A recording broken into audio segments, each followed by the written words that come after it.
Exam hall channel पर आप सभी लोगों का स्वागत है।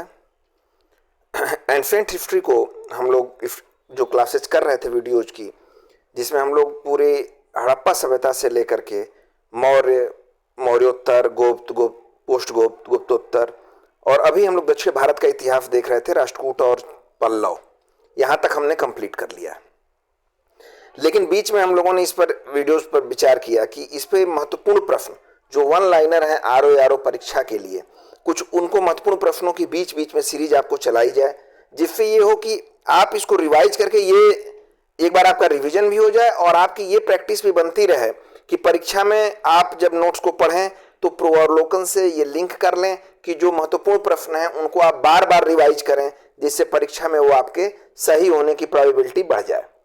दूसरी चीज ये है कि परीक्षा की अब समय नजदीक आ रहा है। परीक्षा फरवरी में अगर संभावित है जैसी चर्चा है, तो उस लिहाज से अब आपको अपनी पढ़ाई की गति भी बढ़ानी होगी और रिवीजन, चूंकि गति बढ़ाएंगे तभी आप रिवीजन जल्दी जल्दी कर पाएंगे। तो आइए एंशिएंट हिस्ट्री के जो अभी तक हम लोगों ने देखे थे उसमें कुछ महत्वपूर्ण प्रश्नों को हम इस वीडियोज में रिवाइज करेंगे। चैनल को जरूर सब्सक्राइब करें जिससे हमारी वीडियोज आप तक शीघ्रता से पहुंचे। आइए इन महत्वपूर्ण प्रश्नों को देखते हैं। पहला प्रश्न है, सिंधु सभ्यता का लोथल स्थल जो था वो भोगवा नदी के किनारे पर स्थित था। यहाँ लोथल से आपको डाकयार्ड मिला था। जब आप हड़प्पा संस्कृत के वीडियोज को देखेंगे महत्वपूर्ण स्थलों को, तो यहाँ वहां पर ये आपको मिलेगा। ये रिवीजन और आपका टेस्ट भी है कि अगर आपने उन वीडियोज को पढ़ा है तो इन प्रश्नों को आपने ध्यान से देखा है कि नहीं, और अगर आपको याद नहीं आ रहे हैं ये प्रश्न तो उन वीडियोज को आप रिवाइज करें। उसके नोट्स को पीडीएफ आप नीचे दिए गए टेलीग्राम चैनल से जो है डाउनलोड कर लीजिए और उसको रिवाइज करिए। प्रश्न आपके सही तभी होंगे जब रिवीजन आपका ज्यादा होगा। अगर रिवीजन आपने कम किया है, केवल पढ़ाई की और रिवीजन नहीं किया, तो प्रश्न आपके सही नहीं होंगे।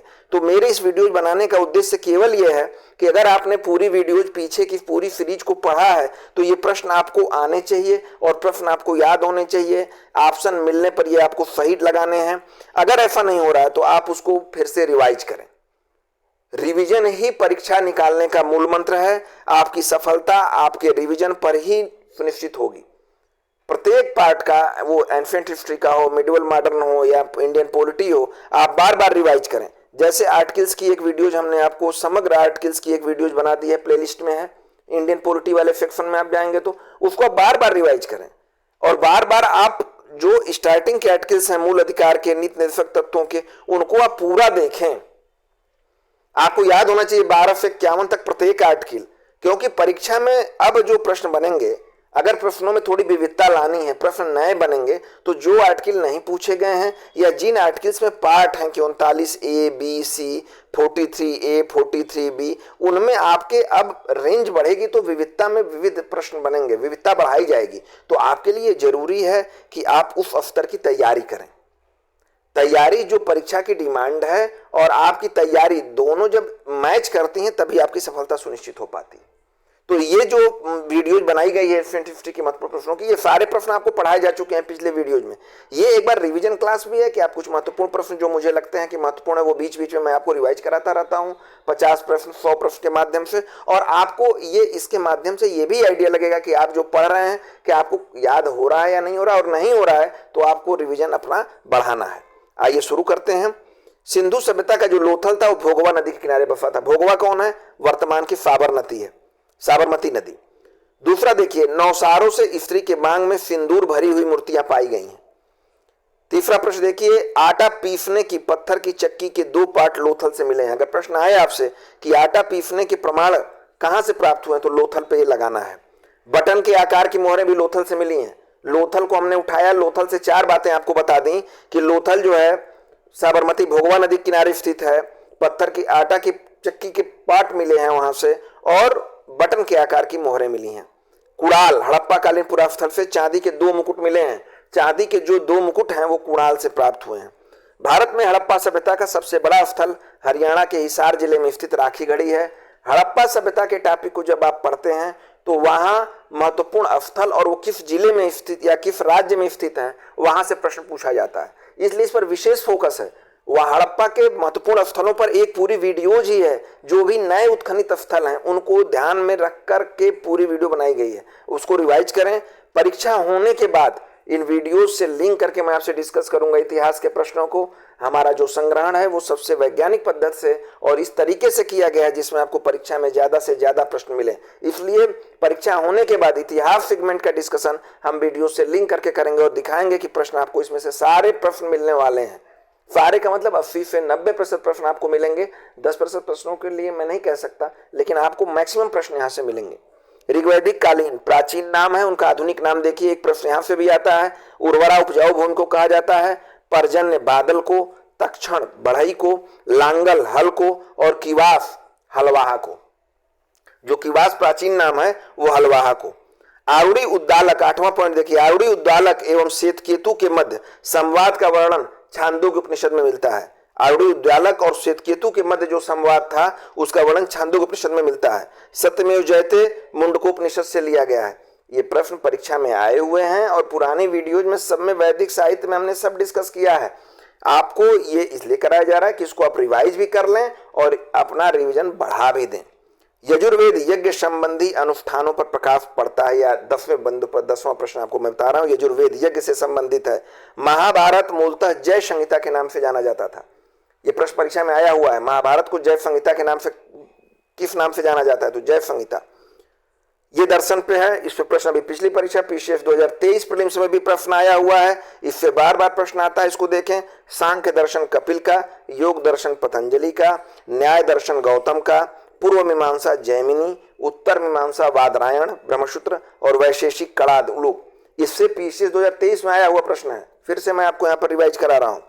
13वां देखिए। वैदिक कर्मकांड में होता का संबंध ऋग्वेद से है। यह शब्द पुरोहित के लिए प्रयुक्त होता था।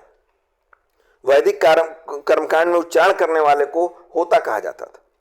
शतपथ ब्राह्मण में उधार देने वालों के लिए कुशिदिन शब्द का प्रयोग किया गया है। अगर आपसे पूछ लिया जाए कि वैदिक युग में कुशिदिन शब्द से क्या संबंध था, तो आपको ये बताना है कि ये उधार देने वाले के लिए यूज किया जाता था। गृह सूत्रों में 16 प्रकार के संस्कारों का उल्लेख मिलता है। प्रश्न बनता है कि 16 प्रकार के संस्कारों का उल्लेख सर्वप्रथम कहाँ मिलता है? तो गृह सूत्रों में मिलेगा।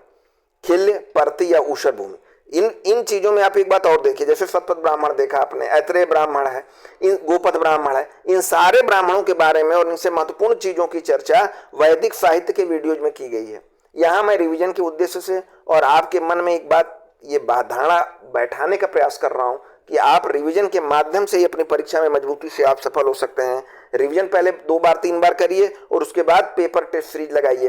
परीक्षा के लिए आपकी तैयारी के ये दोनों ही इंस्ट्रूमेंट, दोनों ही तरीके बहुत मजबूत हैं। आपका रिवीजन और टेस्ट। रिवीजन और टेस्ट में आप ये देखें कि आपका किस पोर्शन से प्रश्न गलत हो रहा है, उस पोर्शन को रिवाइज करें और फिर टेस्ट में देखें कि कितना आप एक्यूरेसी आपकी आ रही है।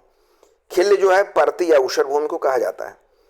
17वां देखिए। अवतारवाद का उल्लेख सर्वप्रथम गीता में मिलता है। गीता में जो है अवतारवाद का उल्लेख हुआ है। 18वां प्रश्न है। तैत्तिरीय उपनिषद में अन्न को ब्रह्म कहा गया है। तैत्तिरीय उपनिषद में अन्न को ब्रह्म कहा गया है। अभी आपने देखिए नया मिलेट्स जो मोटे अनाज हैं उनको फ्री अन्न कहा गया है माननीय प्रधानमंत्री जी महोदय द्वारा, और उस समय तैत्तिरीय उपनिषद में अन्न को ब्रह्म कहा गया है। यजुर्वेद में हल को सिर कहा गया है। ईशोपनिषद में निष्काम कर्म सिद्धांत का प्रथम प्रतिपादन हुआ है।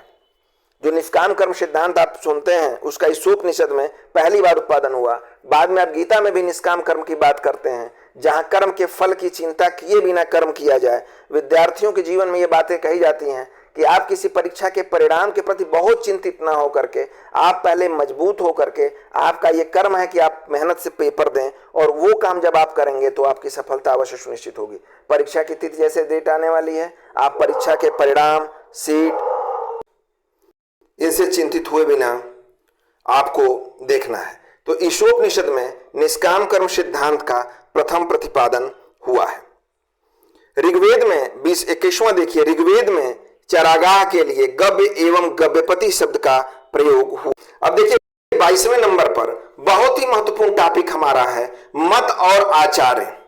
इससे प्रश्न परीक्षा में बार बार आते हैं कि जैसे किस मत का प्रतिपादन किस आचार्य ने किया।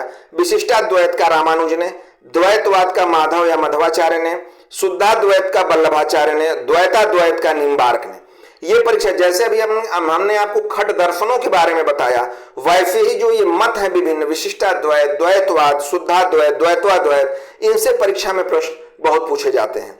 ये सारी चीजें जो इसमें महत्वपूर्ण वीडियोज आपसे मैं डिस्कस कर रहा हूं, ये सारे परीक्षा में आए हुए और आने वाले प्रश्न हैं, इसलिए इनका रिवीजन आपको बार बार करना है। 23वां देखिए, जैन साहित्य को आगम कहा जाता है। 24वां, बुद्ध ने सर्वाधिक उपदेश श्रावस्ती में दिए, आया हुआ प्रश्न है। 25वां देखिए, बौद्ध ग्रंथ शांतिक निदान में बौद्ध धर्म में सर्वप्रथम दीक्षित होने वालों का वर्णन किया गया है।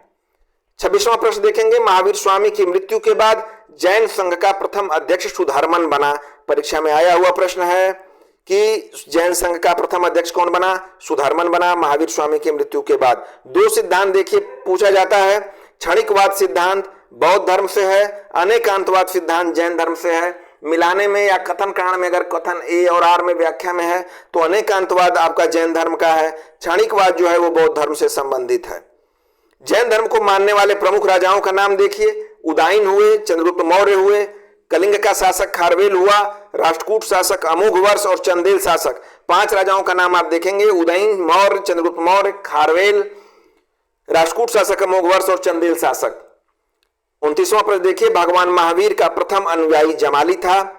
जैन धर्म में त्रिरत्न है, परीक्षा में आया हुआ प्रश्न है, सम्यक ज्ञान, सम्यक दर्शन, सम्यक आचरण। इसके अलावा कुछ भी लिखा हो, सम्यक ज्ञान आचरण और ज्ञान दर्शन आचरण आपको देखना है। सम्यक शब्द लिखा हुआ है, सम्यक ज्ञान, सम्यक दर्शन और सम्यक आचरण बौद्ध धर्म से संबंधित संकलन है, परीक्षा के लिए महत्वपूर्ण है। विनय पिटक संघ संबंधी नियम एवं आचार विचार का संकलन विनय पिटक में किया गया है। सुत्त पिटक में बौद्ध धर्म के सिद्धांत एवं उपदेशों का संग्रह है। अभिधम्म पिटक में दार्शनिक सिद्धांतों का संग्रह है। जातक गौतम बुद्ध की पूर्ववर्ती जन्म की कथाओं का वर्णन है जातक में। 32वां देखिए, गौतम बुद्ध द्वारा अपने धर्म में दीक्षित किया जाने वाला अंतिम व्यक्ति सुभद्र था। यह प्रश्न आया हुआ है, अंतिम व्यक्ति जिसको उन्होंने दीक्षित किया था वो सुभद्र थे। 33वां देखिए, बोधिसत्व के बारे में मैं आपको बता दूं, प्रश्न इससे आते हैं, अभी उनकी लिस्ट में आपको दूंगा, इसके पहले थोड़ा बता दूं बोधिसत्व क्या होते हैं।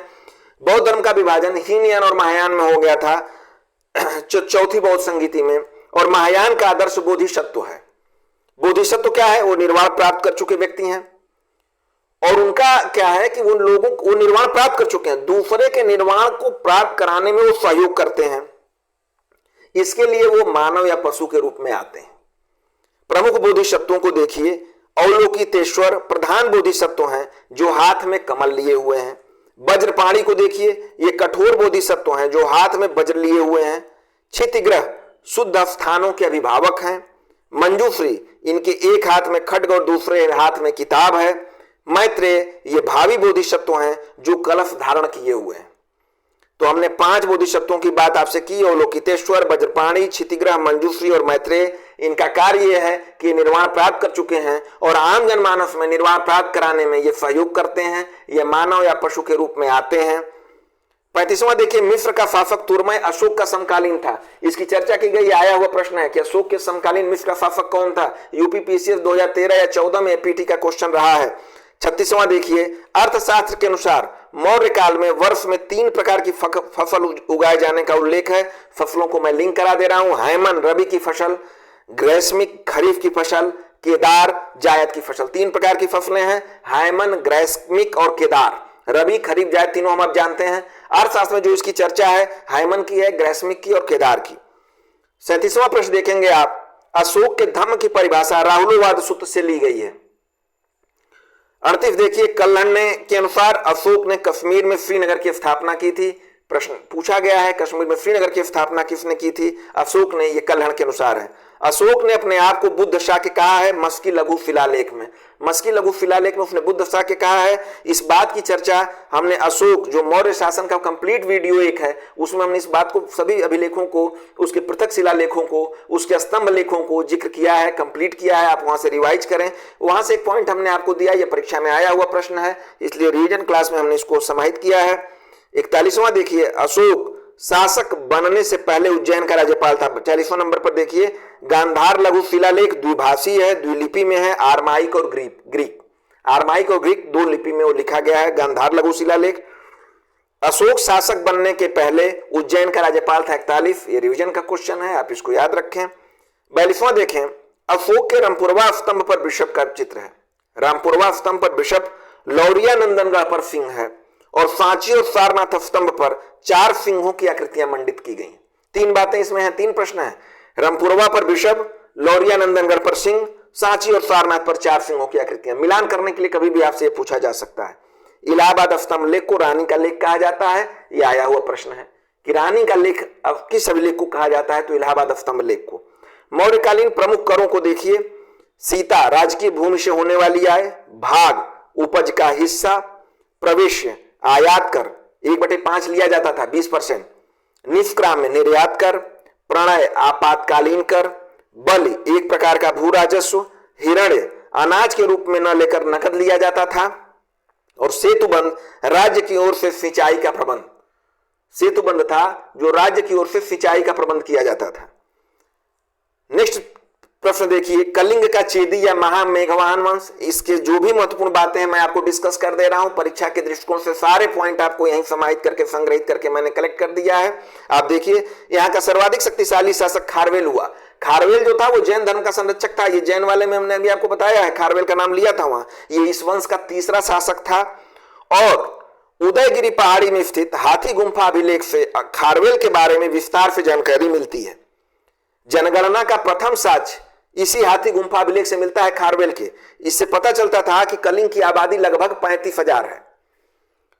46वां देखें, नासिक प्रशस्ति में गौतमी पुत्र सातकर्णी को अद्वितीय ब्राह्मण कहा गया है। प्रश्न आपसे पूछा जाएगा कि गौतमी पुत्र सातकर्णी को अद्वितीय ब्राह्मण किस प्रशस्ति में कहा गया, तो नासिक प्रशस्ति में। इसकी एक अन्य उपाधि थी वेणकटक स्वामी की। वेणकटक स्वामी की उपाधि भी थी और वेणकटक नगर की स्थापना भी इसने की थी। तो वेणकटक शब्द से आप लिंक करना है आपको इससे। सातवाहनों ने सर्वप्रथम शीशे की मुद्रा चलाई थी, ये भी याद रखिएगा सातवाहनों के बारे में। सातवाहनों की राजकीय भाषा प्राकृत और लिपि ब्राह्मी थी।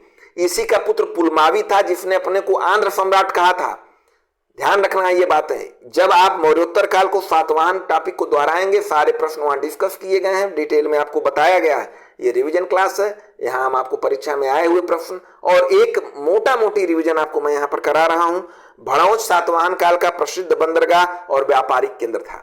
तो सातवाहनों के बारे में इतनी बातें आप यहाँ पर भी देखे। आप अद्वितीय ब्राह्मण की उपाधि, वेणकटक स्वामी की उपाधि, वेणकटक नगर की स्थापना, शीशे की मुद्रा और राजकीय भाषा प्राकृत, लिपि ब्राह्मी और भड़ौच इनका प्रमुख बंदरगाह था। 47वां देखें, यौधेय सिक्कों पर कार्तिकीय देवता का अंकन मिलता है। अष्टाध्यायी तथा बृहद संहिता इत्यादि ग्रंथों के अनुसार यौधेयों का साम्राज्य दक्षिण पूर्वी पंजाब और राजस्थान के बीच स्थित था। जो यौधेय शासक थे ये दक्षिण पूर्वी पंजाब देखिए और राजस्थान के बीच में सकरी पट्टी में इनका था और इनकी मुद्राओं पर कार्तिकेय का अंकन मिलता है। यूपीपीसीएस में 2017 में आया हुआ प्रश्न है, किसके सिक्कों पर संकर्षण और वासुदेव दोनों अंकित हैं, तो अगाथोक्लीज को आपको टिक लगाना है। 49वां देखिए, कनिष्क के सारनाथ बौद्ध प्रतिमा अभिलेख की तिथि क्या है, 81वीं ईस्वी सन का है और यह इसके राज्यारोहण के तीसरे वर्ष में स्थापित की गई थी। मौर्योत्तरकालीन अर्थव्यवस्था को देखेंगे। 50वां प्रश्न, उस मौर्योत्तरकालीन अर्थव्यवस्था में प्रमुख